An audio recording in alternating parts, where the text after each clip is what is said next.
저는 평범한 40대 가장입니다. 그저 가족을 위해 성실히 살아가는 사람이라고 말할 수 있겠죠. 특별히 가진 것도 많지 않았지만 그렇다고 해서 부족하다 느낀 적도 없었습니다. 무엇보다 제겐 사랑하는 아내와 웃음 많은 7살 딸이 있었고 그 아이의 웃음을 지키는 게 삶의 이유이자 원동력이었습니다.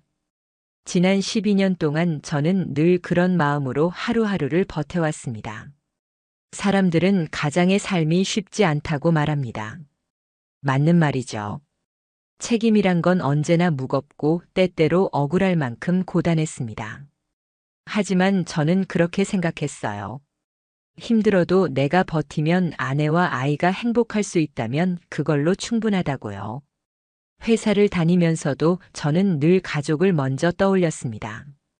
퇴근길에 장을 봐서 돌아가고 피곤한 몸을 이끌고도 아이를 챙기고 씻기며 하루를 마무리했습니다. 주말이 되면 자연스럽게 집안일 대부분을 제가 도맡았습니다. 세탁기를 돌리고 걸레질을 하고 음식이 떨어지면 장을 봐왔습니다. 힘들었냐고요? 네, 물론 힘들었습니다. 하루 종일 몸이 고단했지만 그래도 제가 그런 역할을 다하는 게 당연하다고 생각했습니다. 아내가 좀 더 편했으면, 그래서 웃을 수 있으면 그걸로 충분하다 믿었으니까요. 아내는 저와는 다른 사람이었습니다. 성격이 활발하고 사교성이 뛰어났습니다. 어디를 가든 사람들과 쉽게 친해지고 웃음소리로 분위기를 바꾸는 사람이었죠. 결혼 전부터 그 모습이 좋았고 결혼한 뒤에도 늘 그런 모습을 유지했습니다. 육아로 바빠진 뒤에도 변하지 않았습니다. 지역 맘카페에서 활발히 활동하고 유치원 학부모 모임이나 지역 커뮤니티에서도 적극적으로 참여했습니다. 저는 성격상 그런 것들을 좋아하지 않았기 때문에 아내의 이런 성향이 오히려 고맙기도 했습니다. 제가 얻지 못하는 정보, 아이 양육에 필요한 여러 가지 팁과 활동 기회들을 아내가 가져다 주었으니까요. 덕분에 아이는 다양한 체험을 할 수 있었고 저는 늘 아내를 존중했습니다. 하지만 지금 돌이켜보면 그 모든 것은 균열의 시작이었습니다. 당시엔 전혀 눈치채지 못했습니다. 그냥 활발한 아내의 성격 때문이라고, 가정을 위해 애쓰는 과정이라고만 믿었습니다. 사실 남편이란 존재는 그렇잖아요. 대체로 의심보다는 믿음을 택하고 문제의 가능성보다는 안정된 현재를 바라보고 싶어 하는 존재. 저는 그 믿음 때문에 눈을 감고 있었던 겁니다. 처음 어색함을 느낀 건 아주 작은 부분이었습니다. 예전에는 모임이나 카페 얘기를 집에 와서 즐겁게 풀어내곤 했던 아내가 어느 순간부턴가 말을 아끼기 시작한 겁니다. 오늘 무슨 얘기 나눴어? 재미있는 거 있었어? 하고 무심코 물으면 별거 없어. 그냥 평소 얘기지 뭐. 하고 퉁명스럽게 넘어갔습니다. 처음에는 대수롭지 않게 생각했습니다. 그럴 수도 있겠다고요. 잠깐 기분이 안 좋거나 괜히 귀찮아서 그럴 수도 있다고 여겼죠. 그런데 이상하게도 그게 계속 반복되면서 점점 신경 쓰이기 시작했습니다. 이와 동시에 눈에 띄는 변화가 하나 더 있었습니다. 바로 휴대폰이었습니다. 전에는 집에 오면 그냥 식탁 위에 두고 큰 신경을 쓰지 않았던 사람이었습니다. 그런데 어느 날부터 아내는 휴대폰을 늘 손에 들고 다녔습니다. 샤워를 갈 때도, 화장실에 들어갈 때도, 빨래를 갤 때조차도 휴대폰은 손 닿는 곳에 두고 곁눈질로 확인하더군요.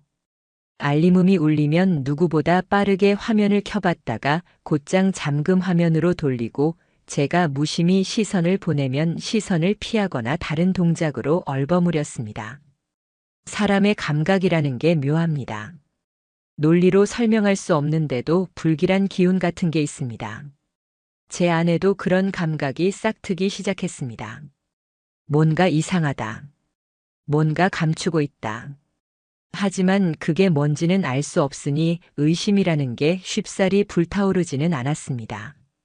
솔직히 말하면 일부러 애써 무시했습니다. 내 아내는 그럴 사람이 아니라고 믿고 싶었거든요. 그래도 어느 날 저는 결국 물었습니다. 요즘 왜 휴대폰 들고 다녀? 아내는 피식 웃으며 말했습니다. 요즘 카페에 글이 많이 올라와. 뒷얘기도 많고 실시간으로 봐야 재밌거든. 그래서 말인즉슨 그럴듯했습니다. 아내는 원래 성격이 사교적이니까 실시간 소식을 놓치기 싫어할 수도 있죠. 그럼에도 제 가슴 어딘가에선 미묘한 이물감이 사라지지 않았습니다. 설명하기 어려운 불편한 감정이 뱃속에서 서성였죠. 그러다 또 다른 단서가 생겼습니다. 외출이었습니다.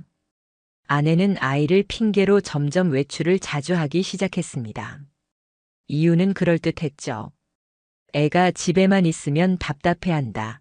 맘카페 모임에서 소규모 모임이 생겼다. 체험학습 다녀올 거다. 겉으로 들으면 다 그럴싸한 이유들이었습니다. 한두 번은 저도 고개를 끄덕이며 믿을 수 있었습니다. 하지만 시간이 지나자 무언가 석연치 않은 구석이 드러나기 시작했습니다. 하루는 퇴근 후에 아이에게 무심코 물었습니다. 오늘 어디 다녀왔어? 그때 아이가 대답한 말은 제 가슴을 철렁하게 만들었습니다. 집에만 있었는데? 저는 당황해서 말했습니다. 엄마랑 마트 다녀왔다며? 아이는 고개를 갸웃하며 말했죠. 아니야. 엄마 혼자 갔다 왔어. 그 순간 제 등골을 차갑게 훑고 지나가는 감각이 있었습니다. 도저히 웃어넘길 수 없었습니다. 그날 밤 저는 조심스럽게 아내에게 물었습니다. 오늘 애랑 마트 다녀왔다고 했잖아. 근데 애는 기억 못하는데? 아내는 눈 하나 깜짝하지 않고 말했습니다. 아, 얘 또 멍 때리다가 까먹었나 보네. 원래 잘 까먹잖아. 저는 겉으로는 그냥 넘어갔습니다. 하지만 안쪽에서는 큰 파도가 일렁이는 것 같았습니다. 억지로 감추고 억지로 삼키면서도 분명히 느꼈습니다. 뭔가 맞지 않는다. 틀렸다. 거짓말이다. 그 무렵 아내의 외출 패턴은 더 도드라지게 변했습니다. 평소보다 화려한 옷을 고르고 평소에 바르지 않던 진한 립스틱까지 바르기 시작했습니다. 누가 봐도 누구를 만나는 듯한 모습이었습니다. 제가 물었습니다. 요즘 왜 그렇게 꾸미고 나가? 예전엔 안 그랬잖아. 아내는 웃으며 대답했습니다. 이제 나도 나이 드는데 꾸미고 다녀야지. 무슨 일 있다고 생각하지 마. 말은 가볍게 했지만 그 웃음은 가볍지 않았습니다. 분명히 무언가를 숨기는 사람의 웃음이었습니다. 이쯤 되니 제 불안감은 단순한 기분 탓이라고 하기엔 너무나 구체적이었습니다. 하지만 동시에 설마 하는 마음이 마지막 신뢰를 붙잡고 흔들리고 있었죠. 설마 내 아내가 그럴 리 없어. 수없이 그 말을 되뇌었습니다. 하지만 그럴수록 불신은 더 깊어졌습니다. 마지막으로 저는 결국 선을 넘기로 했습니다. 아내가 샤워하러 들어간 틈을 타 휴대폰을 몰래 열어본 겁니다. 운이 좋았는지 비밀번호는 그대로였고 떨리는 손으로 카카오톡을 열었습니다. 그 순간 눈앞이 아득해졌습니다. 채팅 목록에는 지역 맘카페, 초록맘, 해피유가 같은 이름이 저장된 개인 대화방이 있었습니다. 처음엔 카페 단체 대화방인 줄 알았는데 하나를 열어본 순간 그게 아니란 걸 알았습니다. 오늘 너무 즐거웠어요. 당신 덕분에 숨 쉴 수 있어요. 다음엔 아무도 없는 데로 가요. 그 문장을 보는 순간 손이 덜덜 떨렸습니다. 제가 아는 아내의 말투, 아내의 이모티콘, 너무나 익숙한 방식이었습니다. 하지만 메시지 속 당신은 제가 아니었습니다. 그날 밤 아내는 아무렇지 않게 제 옆에 누워 잤습니다. 고른 숨소리를 내며 평온하게 자는 모습은 제가 사랑해왔던 그대로였습니다. 하지만 제 속은 이미 무너져 내리고 있었습니다. 잠조차 잘 수 없었습니다. 제 곁에 누운 그 사람이 과연 내가 알던 그 사람인가, 진짜 아내인가, 그 의문과 배신감 때문에 심장이 조여드는 것 같았습니다. 다음 날부터 저는 아내의 행동을 꼼꼼히 기록하기 시작했습니다. 외출 시간, 복장, 휴대폰 반응까지 세세히 메모했습니다. 이제 제 머릿속의 의심은 확신으로 바뀌고 있었습니다. 그리고 얼마 지나지 않아 저는 결정적인 장면을 마주하게 됐습니다. 그날은 금요일 저녁이었습니다. 일주일치의 피로가 누적되어 몸은 무거웠지만 마음속은 낯설게도 차갑고 날카롭게 깨어 있었습니다. 아내가 말했습니다. 오늘 맘카페 모임 있어서 나갔다 와야 해. 예전 같았으면 그래, 다녀와 하며 무심히 넘겼을 겁니다. 하지만 지금의 저는 전혀 달랐습니다. 고개는 끄덕였지만 내면의 긴장감은 바늘처럼 곤두서 있었습니다. 저는 이미 진실을 확인할 각오가 되어 있었으니까요. 아내가 옷을 갈아입는 모습은 더 이상 눈부시지 않았습니다.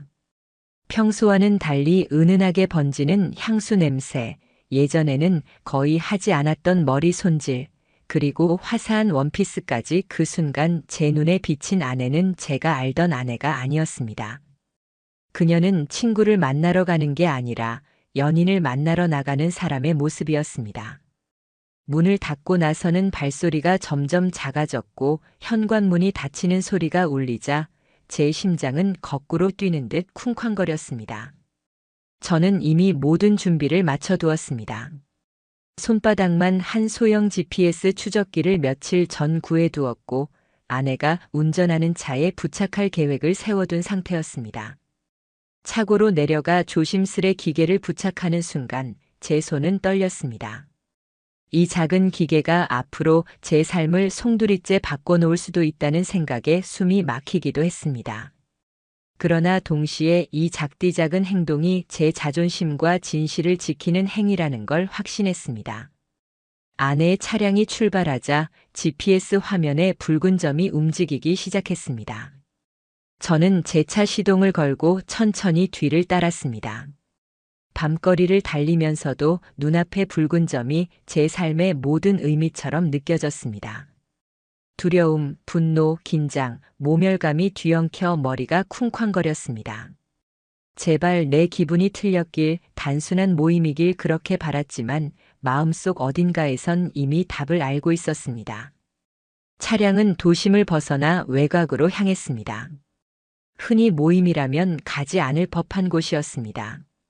결국 도착한 곳은 서울 외곽의 대형 복합몰 주차장이었습니다. 저는 안전거리를 유지하며 주차했고 망원렌즈 카메라를 꺼냈습니다. 심장이 터질 것처럼 요동치고 있었지만 손에 쥔 카메라는 놀랍도록 차갑고 무겁게 느껴졌습니다. 잠시 후 낯선 남자가 주차장 쪽으로 다가왔습니다.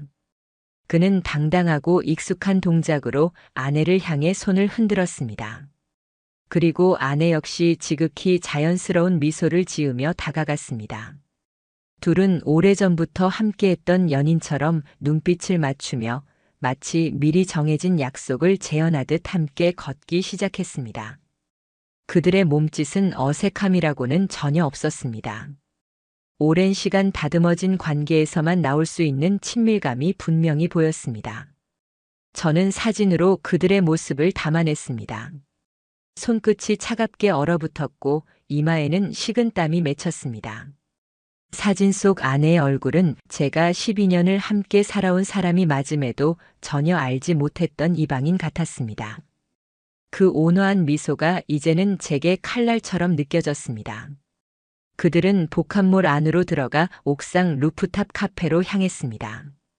저는 한참을 망설이다가 결국 뒤따라 올라갔습니다.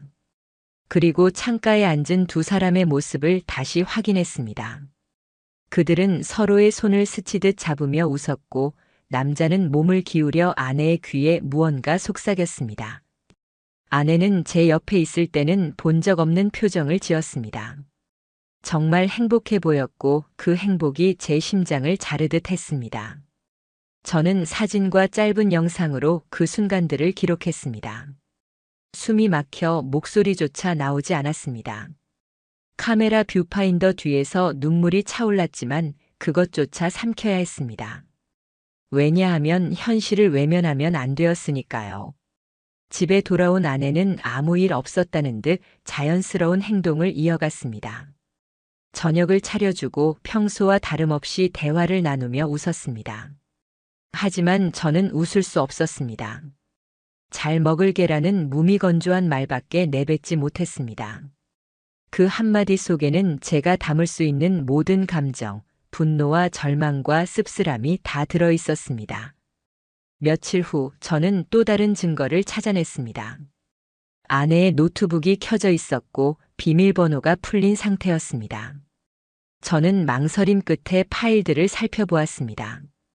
그러다 육아정보교류회 3기 참석자 명단, XLSX라는 이름의 문서를 발견했습니다. 그 속에는 각종 이름과 연락처, 닉네임이 정리돼 있었는데 그중 유난히 눈에 띄는 이름이 있었습니다. 해밀아빠라는 닉네임이었습니다.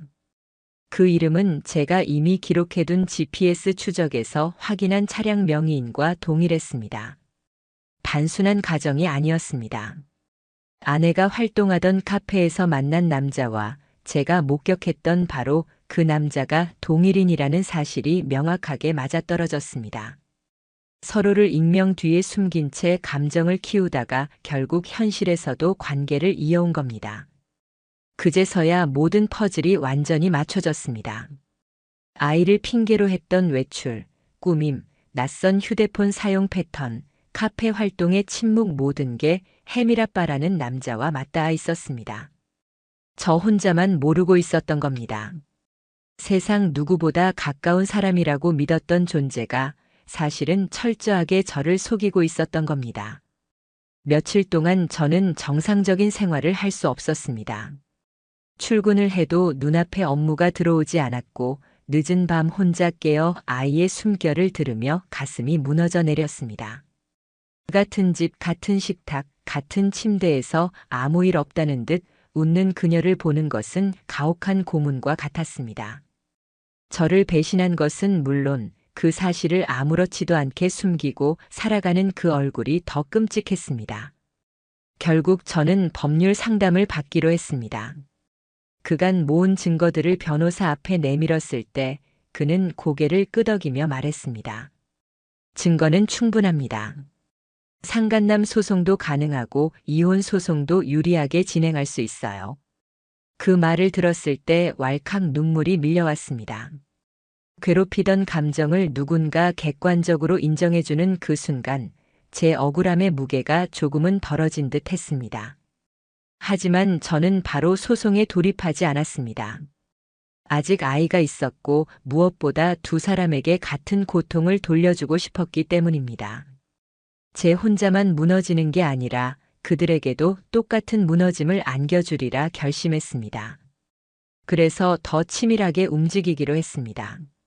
저는 다시 GPS를 켜놓고 다음 만남을 노렸습니다. 동시에 상간남의 신상을 파악하기 시작했습니다. 알면 알수록 충격적이었습니다. 그는 기혼자였고 아이도 둘이나 있는 가장이었습니다. 결국 저는 그의 아내에게 익명으로 메일을 보냈습니다. 당신 남편 해밀아빠라는 이름으로 제 아내와 관계를 유지하고 있습니다. 증거가 필요하시다면 도와드리겠습니다. 며칠 후 떨리는 목소리에 전화가 걸려왔습니다. 그는 이미 남편의 이상함을 감지하고 있었지만 확실한 증거가 없었다고 했습니다. 저도 알고 있었어요. 하지만 어떻게 해야 할지 몰랐어요. 같이 해요. 그녀의 그 말에 저는 낯선 안도감을 느꼈습니다. 더 이상 혼자가 아니라는 것, 이제 싸울 힘을 얻었다는 것이 기묘하게 위로가 되었습니다. 이제 저는 혼자가 아니었습니다. 나와 같은 피해자가 있었고 우리의 전선은 치밀하게 준비돼 가고 있었습니다. 그리고 언젠가 반드시 그들의 위선적인 세계를 무너뜨릴 날이 오리라는 확신이 생겼습니다. 제 삶은 이전과는 전혀 다르게 움직이기 시작했습니다. 혼자 끙끙 앓으며 증거를 모을 때는 그저 구멍난 배 안에 물을 퍼내고 있는 기분이었는데 이제는 노를 쥔 동료가 생긴 듯한 안정감이 있었습니다. 해밀아빠의 아내, 그러니까 상간남의 배우자는 저와 같은 피해자였습니다. 그녀 또한 오랜 시간 남편의 불륜에 감지된 기운을 느끼고 있었지만 확실한 증거를 손에 쥘 용기가 없었던 겁니다. 우리는 처음 통화했을 때부터 서로의 마음을 너무나 잘 이해했습니다. 목소리가 떨리고 분노와 슬픔이 뒤섞여 제대로 문장을 잇기도 힘들었지만 서로가 서로의 말을 끝까지 들어주었습니다. 며칠간 우리는 밤마다 연락을 주고받으며 각자의 상황을 공유했습니다. 저는 아내의 외출 날과 시간, 휴대폰 사용 패턴, 사용하던 이모티콘까지 모두 기록해 두었고, 그녀는 남편이 퇴근 후 어디로 갔는지, 주말마다 등산이라며 집을 비우는 시간을 세세히 설명해 줬습니다. 서로의 기록을 맞춰보니 간단했습니다. 퍼즐 조각처럼 딱딱 맞아 들어갔습니다. 제 아내가 외출한다고 말했던 날과 혜밀 아빠가 집을 비웠던 날은 정확히 일치했습니다. 아내가 아이와 체험 활동을 간다던 그 시간에 아이는 집에 있었고, 남자는 등산 간다고 했던 그 시간에 실제 위치 기록은 교외의 카페나 모텔, 펜션 근처에 찍혀 있었습니다. 이제 더 이상 우연이라는 말은 통하지 않았습니다. 우리는 결정적인 날을 정하기로 했습니다. 증거는 이미 충분했지만 사람은 누구나 벗어날 구멍을 찾으려 드는 법입니다. 그들의 입에서 직접 부정할 수 없는 장면을 만들어야 했습니다. 그래야 이후 어떤 판결이 나오든 어떤 변명이 나오든 모두 가볍게 무너질 수밖에 없을 테니까요. 며칠을 준비한 끝에 날짜를 정했습니다. 바로 그들이 자주 만났던 루프탑 카페. 2주 전에도 그곳에서 함께 있었다는 사실을 GPS로 확인했으니 이번에도 같은 요일 같은 시간대에 올 거라 확신했습니다. 저는 회사에 조퇴를 내고 아내에게는 평소처럼 아무렇지 않게 행동했습니다. 그녀는 여전히 익숙한 핑계를 댔습니다. 오늘 체험 모임 있어서 조금 늦을 거야. 저는 무표정하게 고개만 끄덕였습니다. 속으로는 모든 계획을 마쳤지만 티 한 점 내지 않았습니다. 상간남의 아내는 친정에 아이들을 맡기고 나왔습니다. 우리가 카페 근처에 도착했을 때 서로의 표정은 긴장으로 굳어 있었습니다. 그녀는 손에 휴대폰을 꽉 쥐고 있었고 마디마디 하얗게 질려 있었습니다. 정말 올까요? 그녀가 떨리는 목소리로 말했습니다. 저는 단호하게 대답했습니다. 옵니다. 반드시 옵니다. 그리고 정확히 오후 1시 47분 주차장 쪽에서 두 사람이 함께 걸어오는 모습이 보였습니다. 아내와 상간남은 서로를 보는 순간 자연스럽게 웃었고 아무렇지 않게 팔을 스치며 건물 안으로 들어섰습니다. 그들의 모습은 너무 당당해서 더욱 역겨웠습니다. 제 뱃속에서 도살장으로 끌려가는 짐승처럼 분노와 굴욕이 부글부글 끓어올랐습니다. 우리는 일단 선뜻 따라 들어가지 않았습니다. 타이밍을 기다렸습니다. 약 30분 뒤 카페 직원이 테이블을 치우고 음료를 나르는 틈을 타서 안으로 들어갔습니다. 제 눈은 곧장 창가 구석의 테이블을 찾았습니다. 그리고 거기 머리를 맞대고 웃으며 앉아있는 두 사람이 있었습니다. 아내는 남자의 손을 꼭 잡고 있었고 케이크 조각을 집어 먹여주기도 했습니다. 바로 옆 좌석에 앉아있던 사람들조차 불편할 정도로 다정한 모습이었습니다. 그들은 세상에 우리 같은 존재가 없다는 듯 마음껏 웃고 있었습니다. 제 발걸음은 자동으로 그들 곁으로 향했습니다. 순간 마치 시간이 느려진 것 같았습니다. 한 걸음 또 한 걸음. 제 시선이 닿자마자 아내의 얼굴이 흑빛으로 질리기 시작했습니다. 눈이 휘둥그레 커지더니 입술이 달달 떨렸습니다. 그녀는 아무 말도 못하고 제 눈을 피했습니다. 그 순간 상간남의 아내가 제 뒤에서 앞으로 나와 핸드폰을 두 사람의 테이블 위에 3개 내던졌습니다. 재생 버튼을 누르자 영상이 크게 흘러나왔습니다. 화면 속에는 정확히 지금 이 장소에 들어오는 두 사람의 모습, 주차장에 함께 서성이는 장면, 심지어 모텔 앞에서 서성이던 기록까지 고스란히 담겨 있었습니다. 영상 속의 행복 가득한 웃음은 지금 이 자리에 있는 그들의 표정과 겹치며 콧속을 찌르는 역겨움을 더했습니다. 사람들의 시선이 쏠렸습니다. 주변 테이블에서 커피를 마시던 이들이 하나같이 고개를 돌려 그들을 쳐다봤습니다.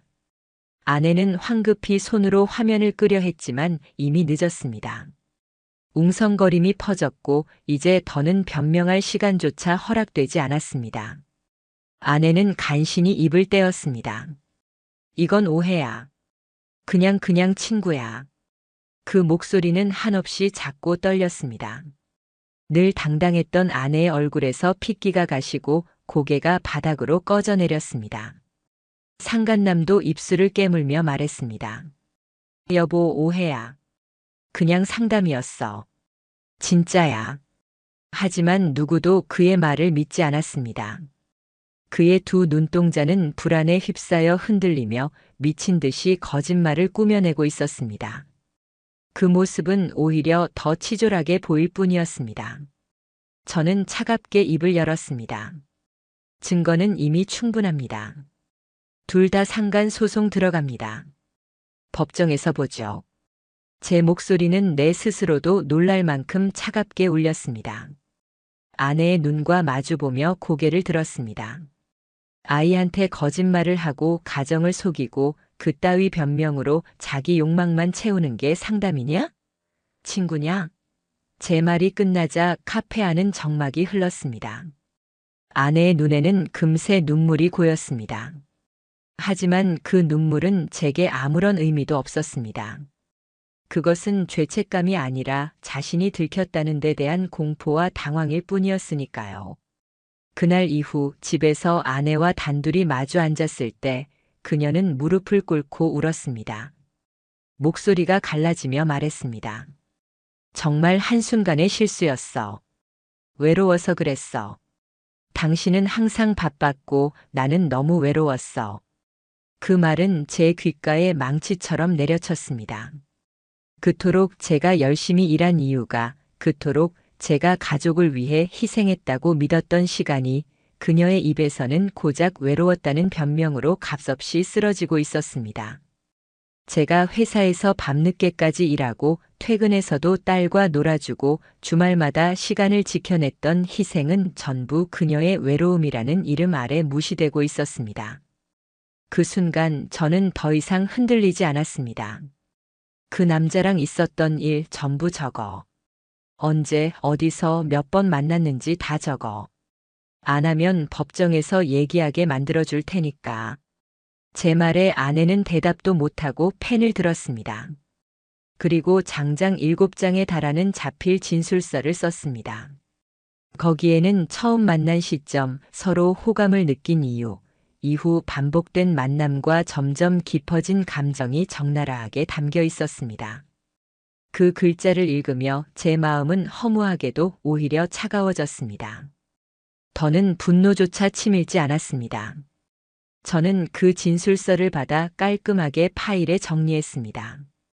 증거 사진, 영상, GPS 기록, 통신 내역과 함께. 그리고 상간남의 아내에게도 공유했습니다. 이제 우리는 준비가 끝난 상태였습니다. 둘 다 동시에 상간 소송을 제기하기로 했습니다. 저는 이혼 소송 역시 병행하기로 했고 변호사에게서는 전적으로 유리하다는 답변을 들었죠. 이 모든 과정을 거치며 제 감정은 불타오르던 증오에서 서서히 차갑게 굳어져 갔습니다. 처음엔 믿고 싶지 않았고 그 다음엔 분노에 몸을 떨었지만 이제는 텅 빈 듯 했습니다. 더 이상 제 아내를 같은 가족으로 느끼지 않았습니다. 그저 긴 시간이 지나 잘못 흘러들어온 인간 하나일 뿐이었습니다. 하지만 아직 끝은 아니었습니다. 이제 본격적인 싸움이 시작될 순간이 기다리고 있었습니다. 상간 소송과 이혼 소송을 동시에 준비한다는 건 제가 상상했던 것보다 훨씬 더 고통스러운 과정이었습니다. 사람들은 흔히 법이 정의를 실현한다고 말하지만 막상 그 안으로 들어가 보니 법은 생각보다 훨씬 차갑고 잔인했습니다. 제가 변호사에게 받아들었던 첫 소장에는 아내와 상간남의 이름이 나란히 적혀 있었는데 그 단 두 줄의 활자가 제 12년의 결혼 생활을 송두리째 무너뜨리는 듯한 묵직한 무게로 제 앞을 짓눌렀습니다. 그 종이를 손에 쥔 순간 눈앞이 까맣게 어두워지고 땅이 꺼지는 듯한 기분이 들었습니다. 아내는 처음엔 이 소송 자체를 받아들이지 못했습니다. 제 태도는 이미 차갑게 굳어 있었지만 아내는 여전히 현실을 부정하려 했습니다. 울며 매달리며 말했습니다. 진짜 그렇게까지 할 거야? 우리 아이는 어떡하고? 제발 다시 생각해줘. 그 말에 제 속은 쓰라렸지만 저는 단호하게 대답했습니다. 아이 생각을 했으면 내가 그렇게까지는 안 했겠지. 나는 아이 생각해서 지금까지 참은 거야. 더는 같은 집에서 너랑 숨 쉬는 것조차 고통스러워. 그녀는 그제야 조금씩 사태의 심각성을 깨닫기 시작한 듯 했습니다. 며칠 뒤 아내는 약을 손에 쥐고 집에 들어왔습니다. 우울증 진단을 받고 약을 처방받았다며 나도 이렇게 될 줄 몰랐다. 내가 잘못했다라며 눈물을 터뜨렸습니다. 하지만 그 눈물이 제 마음을 흔들지는 못했습니다. 눈물은 상황을 되돌리지 못했고 이제는 변명이 아니라 결과가 남았을 뿐이었습니다. 한편 상간남의 아내는 저보다 훨씬 더 냉정하고 빠른 움직임을 보였습니다. 그녀는 남편의 회사 인사팀과 윤리위원회에 정식으로 고발 서류를 접수했습니다. 그리고 사내 커뮤니티에는 곧 소문이 퍼졌습니다. 모 팀장이 기혼 여성과 장기간 부정한 관계를 유지해왔다. 순식간에 퍼진 그 이야기는 회사 내부를 흔들었고 결국 그는 정직 처분을 받았습니다. 회사에서 마주치는 사람들마다 수군댔고 그는 더 이상 평범한 사회생활을 이어갈 수 없게 됐습니다. 그 사실을 전해 들은 제 아내는 얼굴이 새파랗게 질렸습니다. 며칠이 지나자 상간남은 제 아내에게 전화를 걸어 울부짖듯 소리쳤다고 합니다. 다 망했다. 왜 이렇게 일을 키웠어? 그냥 조용히 했으면 됐잖아. 그 사람의 말은 오히려 저를 비참하게 웃음 짓게 만들었습니다. 자기 발로 불륜을 저질러 놓고 그 끝이 무너지는 순간에도 후회하는 건 사랑이 아니라 자기 인생이 망가진 것에 대한 원망뿐이었던 겁니다. 저는 그 말을 듣고 혀끝을 깨문 채 겨우 웃음을 삼켰습니다. 정말 가소로웠습니다. 법정에 서는 날 처음으로 아내가 공식적으로 고개를 숙였습니다. 판사의 앞에서 그녀는 울음을 터뜨리며 말했습니다. 남편에게 너무 죄송합니다. 순간의 외로움, 순간의 충동이었어요. 정말 잘못했습니다. 그녀는 손등으로 눈물을 훔치며 고개를 떨궜습니다. 하지만 판사의 눈빛은 냉정했습니다. 판결문을 읽어 내려가며 단호히 말했습니다. 피고는 배우자의 외도 상대와 장기간 관계를 이어갔고 사회 통념상 용인될 수 없는 행위를 반복했습니다. 이는 명백히 가정을 파탄에 이르게 한 행위이며 책임은 피고에게 있습니다. 그날 휴정 시간이 되어 법정 밖으로 나왔을 때 그곳에서 상간남과 마주쳤습니다. 그는 한동안 말없이 제 앞에 서 있다가 갑자기 고개를 숙이며 중얼거렸습니다. 진심으로 죄송합니다. 돌이킬 수 없는 잘못을 했습니다. 모든 책임은 제가 지겠습니다. 그의 목소리는 떨렸지만 그 눈빛에는 죄책감이 없었습니다. 오직 자신의 인생이 무너져 내리는 것에 대한 두려움만이 가득했습니다. 저는 그 눈빛에서 전혀 위로를 얻을 수 없었습니다. 오히려 더 차갑게 외면했을 뿐입니다. 판결은 생각보다 빠르게 내려졌습니다. 법원은 아내와 상간남이 장기간 부정한 관계를 유지했고 의도적으로 가정을 파탄에 이르게 했다고 명시했습니다. 그에 따라 두 사람은 제게 각각 3천만 원의 위자료를 지급하라는 명령을 받았습니다. 동시에 이혼 소송에서도 제 손을 들어주었습니다. 저는 양육권과 친권을 모두 가져갔고 아내는 양육비를 지급하는 조건으로 아이와의 법적 관계만 유지할 수 있게 되었습니다. 그날 법원을 나서는데 복도 벤치에 앉아 있던 아내의 모습이 눈에 들어왔습니다. 머리는 흐트러져 있었고 손수건은 눈물로 젖어 있었습니다. 그동안의 자존심도 뻔뻔함도 모두 사라지고 그저 초라하게 무너진 인간 하나가 주저앉아 울고 있었습니다. 그녀는 제게 다가와 떨리는 목소리로 말했습니다. 내가 이렇게까지 될 줄 몰랐어. 진짜 내가 뭔 짓을 한 건지 이제야 알겠어. 하지만 그 말도 공허하게만 들렸습니다. 이미 뒤늦은 깨달음이었고 아무 의미도 없는 후회일 뿐이었으니까요. 법정에서 돌아온 저에게 남은 가장 큰 과제는 딸아이에게 이 모든 상황을 어떻게 설명할 것인가였습니다. 아이는 어느 날부터 집에서 엄마가 보이지 않는 것을 이상하게 여기기 시작했습니다. 엄마 어디 갔어? 왜 안 와? 아이는 호기심 가득한 눈으로 저를 바라봤습니다. 저는 처음에는 차마 사실을 말할 수 없어 둘러댔습니다. 엄마는 잠깐 여행 간 거야. 곧 돌아올 거야. 그러나 아이의 눈빛은 점점 달라졌습니다. 아이는 생각보다 훨씬 빠르게 모든 걸 감지하고 있었습니다. 결국 저는 진실을 말하기로 했습니다. 나를 잡고 아이와 둘이 앉아 조용히 말했습니다. 엄마는 아빠랑 다르게 살아야 할 일이 생겼어. 하지만 넌 여전히 엄마 아빠 둘 다 사랑하는 아이야. 그것만은 변하지 않는 사실이야. 제 말에 아이는 눈을 크게 떴다가 한참을 입술을 깨물었습니다. 그리고는 고개를 끄덕이며 말했습니다. 알았어. 나 아빠랑 둘이 살아도 괜찮아. 그 말에 제 가슴이 무너졌습니다. 제가 끝내 참아왔던 눈물이 그 자리에서 터졌고 저는 아이 앞에서 처음으로 소리내 울고 말았습니다. 그 작은 손이 제 어깨를 두드려 주는데 그 순간만큼은 그 어떤 말보다 큰 위로였습니다. 그 후 아내는 짐을 싸들고 친정 근처의 작은 고시원으로 들어갔습니다. 전세 계약이 끝나가는 시점이었지만 그녀는 이제 제대로 된 집을 구할 힘조차 없었습니다. 듣자 하니 간호조무사 자격증을 따기 위해 학원에 다니며 하루하루 일용직으로 버티고 있다고 했습니다.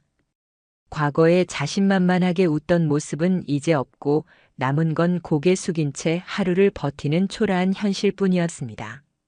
한편 상간 남은 회사에서 완전히 외면당했습니다.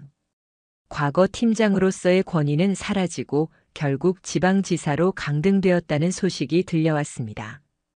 또한 집에서도 친권 소송을 당해 결국 아내에게 모든 권리를 빼앗겼고 두 아이에게 양육비만 보내는 처지로 전락했습니다.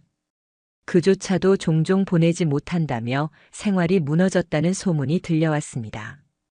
저는 이 모든 사실들을 전해 들었지만 그 어떤 웃음도 짓지 않았습니다.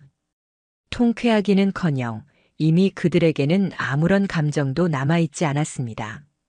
단지 이제부터 당신들이 감당할 몫이다라는 냉정한 생각뿐이었습니다. 그들의 인생은 그렇게 스스로 선택한 길에 의해 무너진 것이고 저는 그 무너짐을 목격했을 뿐이었습니다. 시간은 결코 멈추지 않았습니다. 법원의 판결이 끝난 뒤에도 저는 여전히 회사에 출근했고 여전히 아침이면 아이와 함께 밥을 차려 먹었고 주말이면 자전거를 타러 공원에 나갔습니다. 겉으로 보기엔 지극히 평범한 일상이 이어졌습니다. 하지만 제 안의 감정은 그 어떤 때보다도 복잡하게 요동치고 있었습니다. 한때는 매 순간이 분노였고 배신감이었고 억울함이었습니다. 하지만 이제는 그 감정들이 조금씩 자리를 바꾸고 있었습니다. 분노 대신 허무함이 찾아왔고 배신감 대신 공허함이 남았으며 억울함 대신 냉소가 들어찼습니다. 어느 순간부턴가 저는 제 아내와 상간남에 대해 증오조차 느끼지 않았습니다. 그저 더 이상 보고 싶지 않은 기억에서 지워내고 싶은 이름과 얼굴일 뿐이었습니다. 아내는 판결 이후 친정에 머물다 결국 갈 곳이 없어졌다는 이야기를 들었습니다. 친정 식구들과의 갈등 끝에 반지하 고시원으로 들어갔다고 했습니다. 그곳에서 하루 일당을 벌며 학원에 다닌다고 했습니다. 한때 누구보다도 활달하고 사교적이었던 사람이 이제는 주변에서 인간관계마저 끊긴 채 홀로 버티고 있다는 사실은 씁쓸함을 자아냈습니다. 과거 그토록 자주 드나들던 맘카페에서도 결국 탈퇴당했다고 했습니다. 불륜 사건의 뒷얘기가 지역 커뮤니티에 퍼지면서 사람들의 손가락질과 차가운 시선을 견디지 못한 거였죠. 상간남의 몰락은 더 가혹했습니다. 그는 회사에서 강등되어 지방지사로 밀려났습니다. 직장 동료들은 그와 함께 일하고 싶지 않다며 노골적으로 선을 그었고 사내 커뮤니티에는 조롱 반 멸시 반의 글이 이어졌습니다. 결국 그는 잦은 병가와 실적 부진을 이유로 더 이상 업무를 맡을 수 없게 되었다는 소식이 들려왔습니다. 집에서도 그의 아내가 친권을 모두 가져가 버렸습니다. 아이 둘은 아버지와의 인연을 사실상 끊었고 그는 양육비만 겨우 보내는 신세가 되었습니다. 그마저도 자주 빠뜨려 소송으로 이어졌다는 이야기까지 들려왔습니다. 그들의 삶이 어떻게 흘러가는지 전해 듣는 순간에도 저는 웃지 않았습니다. 통쾌하지도 않았습니다. 이미 그들에 대한 감정은 오래전에 식어 있었습니다. 증오조차 사치였고 저는 단지 그건 이제부터 그들이 감당할 몫이다라는 생각만 했습니다. 제 삶에서 더 이상 그들은 주인공도 심지어 조연조차도 아니었습니다. 그저 배경 속 희미한 그림자에 불과했습니다.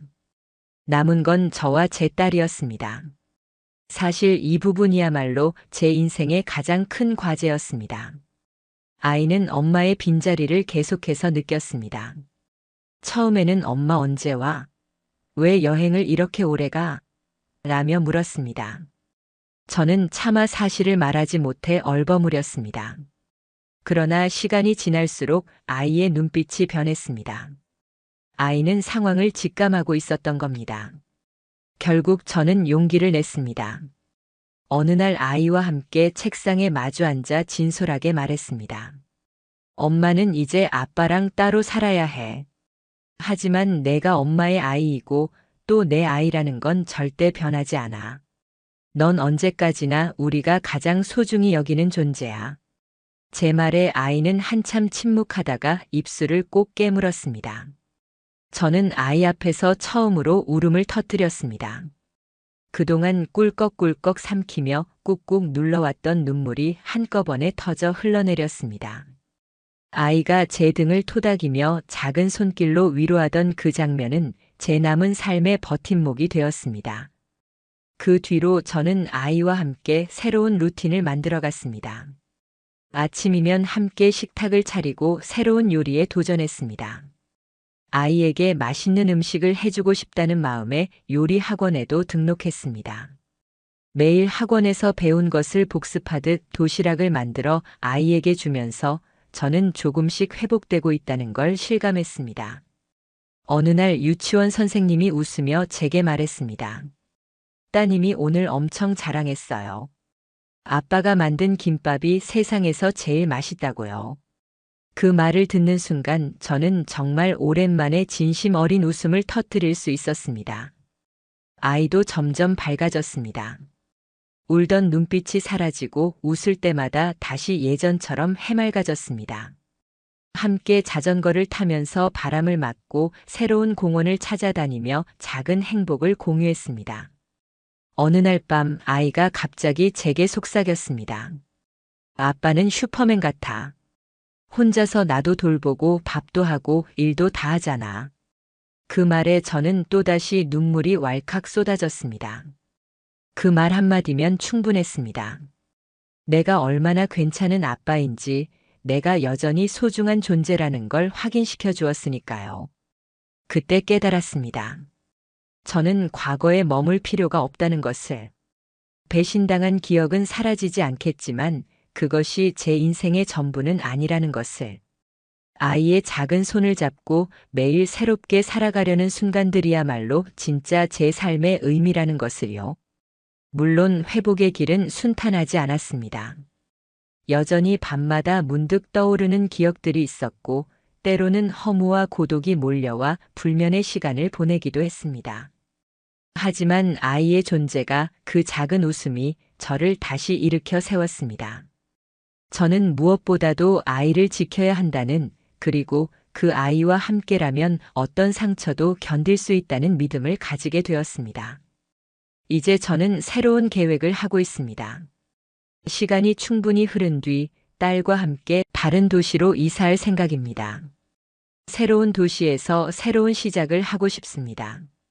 더 이상 과거의 그림자가 드리우지 않는 곳에서 제 아이와 함께 조용히 살아가고 싶습니다. 언젠가 그럴 날이 오면 저는 제 이름조차 바꿀지도 모릅니다. 그저 다시는 그들의 이름, 그들의 얼굴과 연결되지 않는 인생을 살고 싶습니다.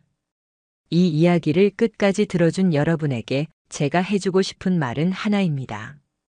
혹여 당신도 나처럼 소중한 사람에게 배신당했다면 절대 그것을 당신 잘못으로 돌리지 마세요. 당신은 잘못한 게 없습니다. 쓰러져야 할 사람은 그들이고 당신은 반드시 다시 일어설 사람입니다. 저는 제 이야기가 그 증거입니다. 무너진 사람도 다시 살아갈 수 있습니다. 아이의 웃음 하나로도 또 스스로의 의지로도 우리는 새로운 삶으로 나아갈 수 있습니다.